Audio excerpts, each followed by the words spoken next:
On a huge Lake Biwa, really an island sea in Japan, a ferry boat with a number of passengers was sailing along. Among them was a samurai who was animatedly showing off in front of a group of lovely flowers of the floating world. He was a bit pitzy and was recounting his feats of daring do, encouraged by appreciative little cries of his admirers. To listen to him, you would think he was the greatest warrior who ever lived. In the stern, another samurai, somewhat older, appeared to be lost in his thoughts.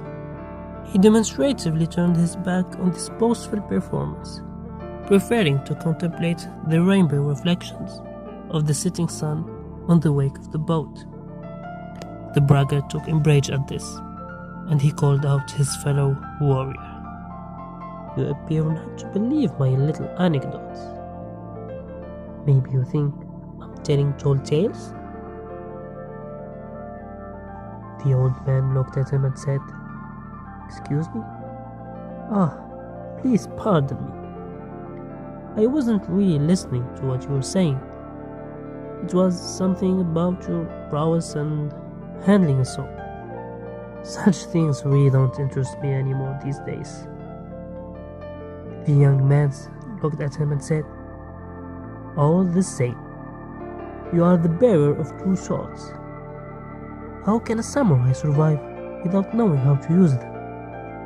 Although it's true that nowadays there are cowardly fellows around who have nothing more of the warrior about them than the appearance of one." The older warrior turned away without heeding the insult. It was as though he had not heard it. This behavior only served to further enrage the vain young man. Taking advantage of a rocking of the boat that had caused a peasant to brush against the sheath of his katana, he shouted, "Miserable boor! You have bumped into a samurai and failed to excuse yourself. That cannot go without punishment." The peasant prostrated at the young man's feet and begged for forgiveness. "It's too late. Get off the boat immediately. Out of my sight, you insolent lout." The cocky braggart grabbed hold of the peasant and prepared to throw him overboard. "Hold it. Let him be. He has apologized. That should be enough for you." Thrilled to have finally gotten a rise out of the older samurai, the young fellow sniggered and said in a loud voice, "Hey there, ho there. The gentleman comes to the defense of this shameless cur. He criticizes me in public, so he has some guts after all. And he's ready to give me a lesson. Very well then, but you better watch out.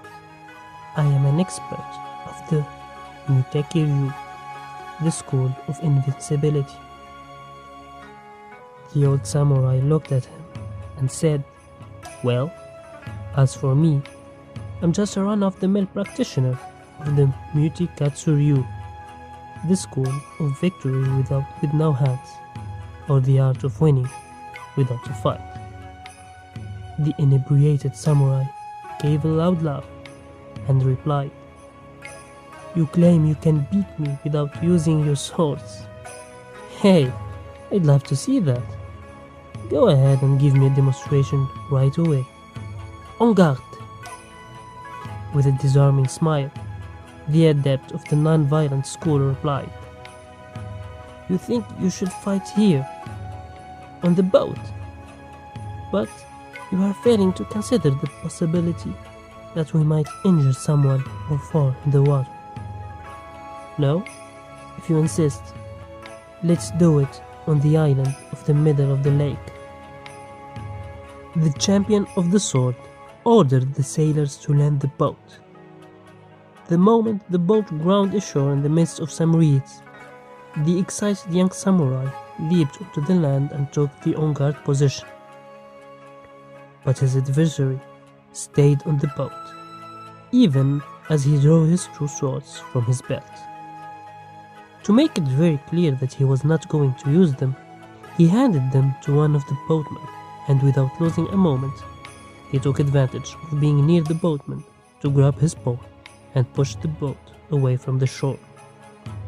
As the boat, caught at once by the current, rapidly moved away from the island, the samurai on the shore waved his hands and shouted at the top of his lungs, "But what are you doing, you coward? Come back and fight! You're not going to leave me here." Cupping his hands around the mouth, the master shouted back, "I hope you appreciate my demonstration of the art of winning without a fight." The old samurai, who had pulled off his little caper, was none other than Tsukuhara Bukuden, the greatest swordsman of his time. He had been through scores of duels and fought in a dozen battles, and had never been beaten. His reputation was such that he had been taken on as master of arms by several daimyos as well as a shogun. He had nothing left to prove, and he knew that even a simple clash of swords, even a friendly one fought with broken wooden swords, could prove fatal. Over the course of the years, he had become a kensei, a saint of the sword. He never ceased trying to perfect himself. He challenged himself again and again, until finally he came to embody the truth he pursued. This truth can be expressed in 3 words: Ken, Zen, Ichinyu, which means the sword and Zen are one. He was full of the kind of compassion that leads a genuine master to avoid spilling blood when it is not really necessary.